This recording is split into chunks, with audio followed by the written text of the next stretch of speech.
Hello everyone, and welcome back to another episode in the latest and greatest in Pokemon TCG news. This is the PokeAdvisor podcast, bringing you the latest news in the Pokemon TCG space. And before we get talking about a more serious topic, I just wanted to play this fun game with you all, courtesy of Pokemon.gg. So, does anybody know which card features the most Pokemon in a single art out of these? Here's a few I can think of, but I don't think this is the most. So we've got the Pikachu, which I see 1, Crobat 2, 3, 4, 5, 6, 7. Was that including Pikachu? 1, 2, 3, 4, 5, 6, 7. So 7 in this one. 1, we're going to go by types because this obviously will probably win if we counted the multiple Pokemon in here. 1, 2, 3, 4, 5, 6, 7. No Amistar, but we got Ammonite. So I see 7 in this one as well. Oh, 8. I totally missed the the Trapezius. So 8. Pterodactyl for the win. 1, and these are all Gen 1, so it's pretty cool. 1, Pikachu, Growlithe 2, Jigglypuff 3, Gengar 4, Psyduck 5, Mr. Mime 6, Slowpoke 7, Nidoran female or male 8, Nidoran female 9, Blastoise 10, Butterfree 11, Pidgey 12. So I think this is an easy win, and I love it just because it highlights so much of the Gen 1 Pokemon. They should make this for every generation, huh? Now I really want this card. I don't have it in my collection. I love the artwork too. The way they depicted Pikachu is pretty cool. We're not going to count humans, or that will be 13. They're not considered Pokemon technically. Is that a Caterpie? I'm not sure. Just trying to see if I'm missing anyone. So let's see. I think there's 14 or 15 here. I was thinking unique for this. 1, 2, 3, 4, 5, 6, 7, 8, 9, 10, 11. 1, 2, 3, 4, 5, 6, 7, 8, 9, 10, 11, 12. Pulled that Pikachu card and realized how dope it was. I love it. Nice. Just got this one today, so here's another one. 1, 2, 3, 4, 5, 6, 7. This is a pretty good one. For the card with most Pokemon in it, had to be about 10,000 Wishy-Washy in here. That doesn't count, but that is a good try. Realized 151 Pikachu had a Blastoise in it. Do Calyrex and Spectre count as 2 separate Pokemon on the CZ Pika? Ooh, Meryl. 1, 2, 3, 4, 5, 6, 7. I see 7. That's a good one. Oh, just throwing another example of this, but from a supporter. 1, 2, 3, 4, 5, 6, 7, 8, maybe? 8? Anyone? This one, it can be any Pokemon. Good. Beedrill, if you count all the Beedrills. Oh, this is a nice one. I love the cards with a lot of Pokemon in it. I see 3. Only 4, but I love this. Oh, that's pretty good. Ooh, this is a good one. 1, 2, 3, 4, 5, 6, 7, 8, 9. They love putting Nidoran together. 1, 2, 3, 4. Oh, there's 5 here. 3 Eevees, Marshadow, Vaporeon, Flabébé, and Kangaskhan. Oh, that's a good one. Multiple Pikachus. My favorite would be this one. Notice the Lileep and Credilli. Oh, yeah.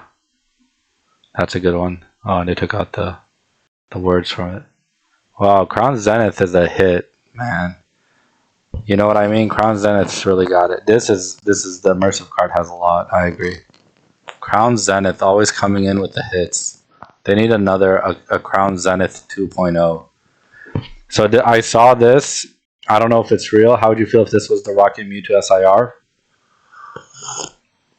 I would love that. That is a beautiful Mewtwo card. I would happily take that as the chase card.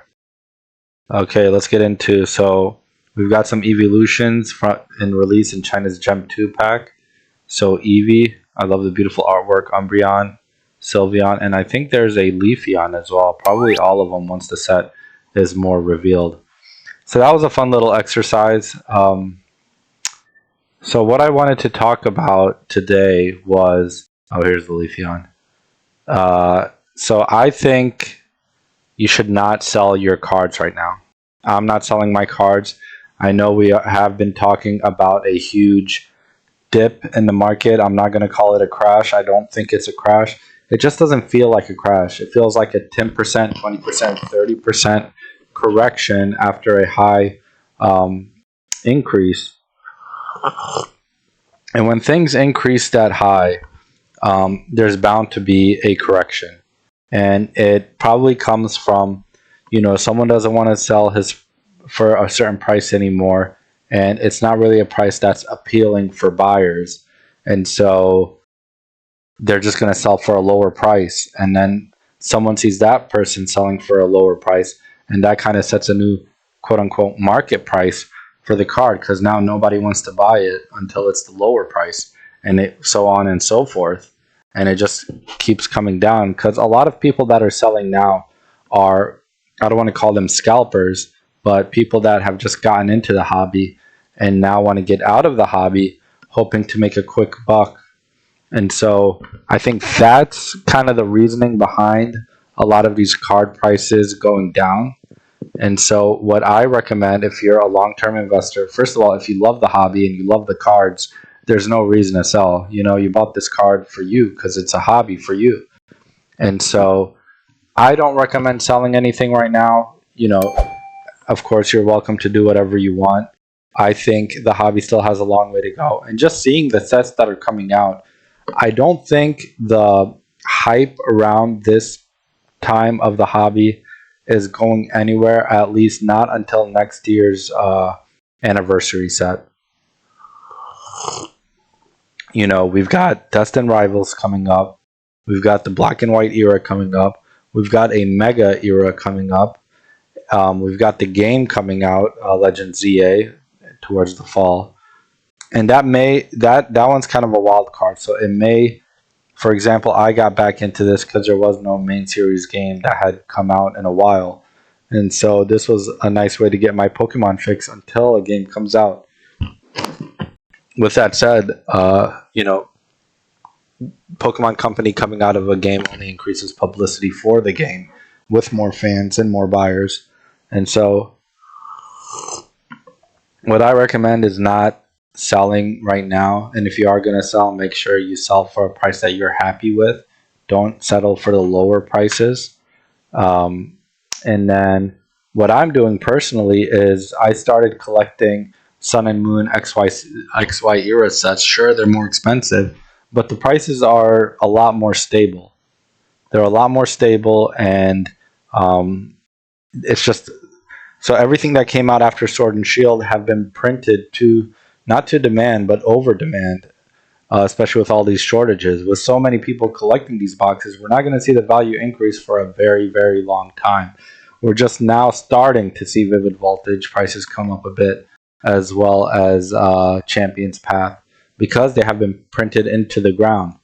So, and that goes for all the other sets after that. So the scarcity comes from the products that came out before all this Pokemon boom, and that is XY and Sun and Moon era.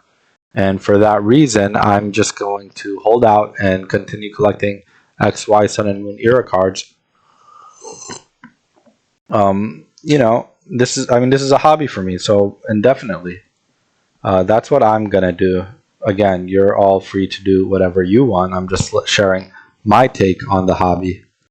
And with that said, we'll get into some gym cards. Team Rocket's Kangaskhan, Hypnosis Device, and other gym promos revealed for April.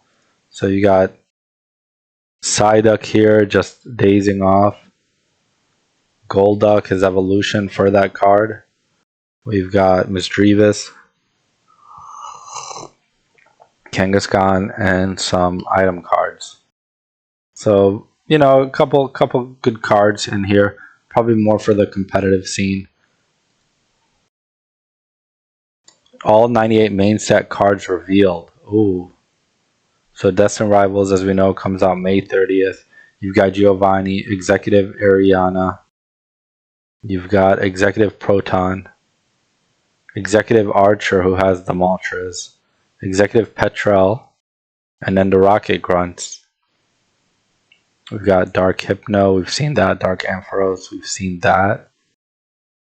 With the cards from this set, the connected illustration for this year is now complete. It is drawn by Ayoko Ozaki. The anime is part of the same setting, but not directly connected. Oh, very nice. The Glory of Team Rocket cards. Okay, so there are some cards with Team Rocket emphasis, but as a set, we don't see much in the Rocket theme as we expected to, which doesn't really bother me. I understand that not the whole set is going to be a Team Rocket set, given it's called Destined Rivals and not Glory of Team Rocket. I like this Mimikyu. But yeah, so this is the Team Rocket set, finally out, finally revealed. I'm still waiting for a Chase Mewtwo card. I don't think that's yet to be revealed. I would like to see what that would look like. And I think this just adds more appeal to the Rockets Mewtwo if it's going to be the only big chase card of the set. Maybe we'll get some more SIRs and IRs, but we'll just wait to see. Are you going to be collecting Destined Rivals? If so, what card are you most looking forward to? So we've got Metatype, Metacham. A very mixed hodgepodge of cards, I would say. That Regirock looks cool. It's interesting that they went in this direction. So what do you guys think of the hobby right now? Do you think it's bound to crash and burn? I personally don't. I think the hobby is very healthy, and if you look in if you're like me and you have investment accounts, you'll see that Pokemon cards are the only thing that's up in terms of my investments, which is funny to say. I think there is a value in this, and we as the fans have made this valuable. And so we see that these cards continue to increase in price as scarcity comes out. Now, we all did see the Journey Together singles cards come down in price, and that's very natural, as I've said before. Unless there's a reprint, boxes go down as we open boxes, and cards go up as the population report of those cards continues to increase. The value is going to continue to go down, which is why I always recommend, if you're going to buy a single cards, wait at least 6 months to a year. That way you can get it for a better price. You should always be looking out for deals. You never want to buy these cards at the current price right now. And that, again, that is why I only buy XY era, Sun and Moon era products. Beautiful Kangaskhan, Porygon. It will be interesting to see what new Pokemon will be revealed in Legends EA, if any new Pokemon are going to be revealed, or if we're just going to get Mega Evolutions, which I wouldn't be too upset about. Granted, this is a kind of, I don't want to say a spin-off game, but it's not really a main series game. It's more of a, how can I say this, a experimental game. Granted, there was Legends Arceus, and this is the sequel. I like the emphasis on Team Rocket trainer cards. I think that's a good addition. Really nice. And yeah, I'd like to see where the hobby goes from here, where they take this. It'll be fun to kind of take a look and see. So now we're getting to the illustration rares. We've got Clamperl coming up. Beautiful Clamperl card. The Wobbuffet promo and the ETB. So it seems like a smaller set. This is a new one that was revealed. I'm surprised that this one was in the set, but that probably goes with Heatwave Arena more so. And then Moltres. So that is the entirety of Glory of Team Rocket. Does that mean we're not getting a Mewtwo? Because that's what I'm most curious about. Let's see what the comments say. Scroll down. Love the accessories. I really want this Rockets briefcase. Team Rockets history. Beautiful. Beautiful Rocket cards. So no slot for Pinchurin.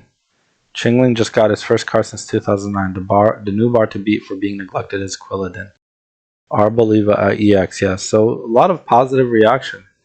Mimikyu really does only copy Terra Pokemon. So over Steven Bros. Nidoking, I knew it. I'm liking them all so far, but the Rockets Mewtwo SR is going to go so hard, I bet. Okay, so there might be a Rockets Mewtwo. Where's Rockets Monk? Oh yeah, Arbok locks every Pokemon with abilities from being put into play. Close enough. Welcome back path to the peak. Kangaskhan IR is officially confirmed. Who we think is getting the SARs aside from Mewtwo and Moltres? Okay, so we still have some cards to go, but this is pretty much the full set. So let me know what you think. Speaking of the Rocket set, Destined Rivals coming out May 30th. If I get over 1,000 subscribers, I will be giving away this Destined Rivals ETB to one lucky subscriber. All you have to do is like, comment, subscribe, and you will win your chance for a Team Rockets or Destined Rivals Elite Trainer box. Thank you, and I'll see you guys in the next one.